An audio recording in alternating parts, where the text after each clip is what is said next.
everyone, I am CS Kashish Gupta and welcome back to my channel. So, is 2 months enough to clear CS exam?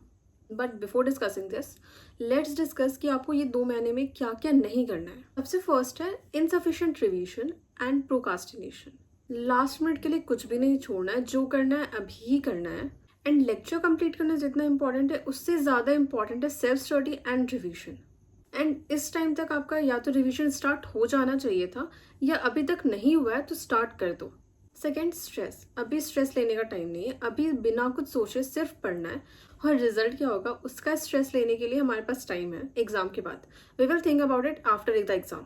Third, mock test. अगर आप अभी भी mock test देना start नहीं किया आपने और आप सोच भी नहीं रहे हो कि आपको मॉक टेस्ट देना है तो इट्स अ हाई टाइम. अभी आपको प्लान कर लो मॉक टेस्ट देने का. ये चीज आपको बिल्कुल नहीं छोड़ के जानी है. मॉक टेस्ट देना ही है. मतलब this is one of the most important thing. अगर आप सीएस के लिए प्रिपेयर कर रहे हो आपको मॉक टेस्ट देना ही है. नाउ लेट्स डिस्कस कि क्या ये 2 महीना इनफ है सीएस एग्जाम क्लियर करने के लिए. सो इसका एक राइट आंसर नहीं है. बट अगर आप कंसिस्टेंट हो, आप अपना 100% दे रहे हो और लास्ट तक दोगे, और थर्ड आप सही स्ट्रैटेजी फॉलो कर रहे हो तो यस 100% 2 मंथ इनफ है आपको सीएस क्लियर करने के लिए. Now what should be your strategy for these 2 months.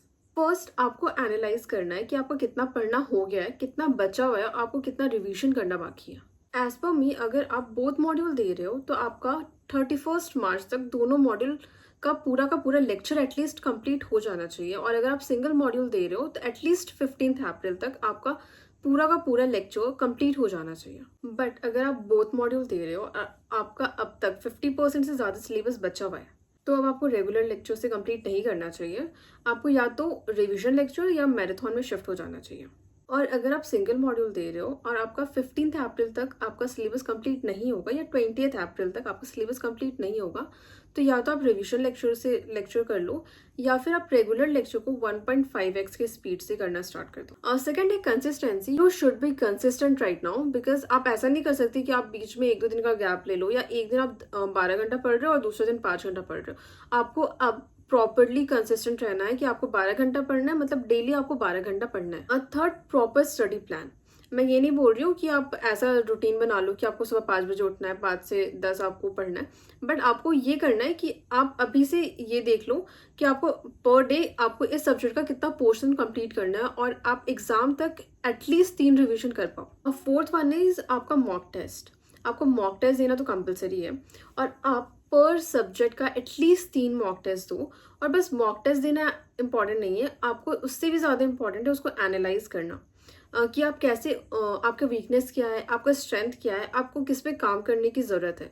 और अगर मॉक टेस्ट नहीं हो रहा है तो एटलीस्ट आप पास्ट ईयर तो सॉल्व कर ही लो. And last one is enough revision. अब ये डिपेंड करता है पर्सन टू पर्सन. ये आपको खुद से एनालाइज करना है. किसी के लिए दो रिवीजन इनफ होता है, किसी के लिए 5 रिवीजन की जरूरत होती है. ये आपको खुद से एनालाइज करना है. ये आपके आईक्यू और आपके ग्रास्पिंग स्किल्स पे डिपेंड करता है कि आपको कितने रिवीजन की जरूरत है.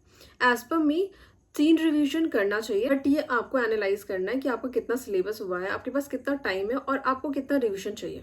यस, आपको एग्जाम के 1 मंथ पहले कोई भी न्यू टॉपिक और जो लेंदी टॉपिक है वो नहीं उठाना है. आपको अभी से ही सारे लेंदी टॉपिक्स करते हुए जाना है ताकि आपको एग्जाम के 1 मंथ पहले बस रिवीजन करने का टाइम मिले और बस मॉक टेस्ट दे. Thank you so much.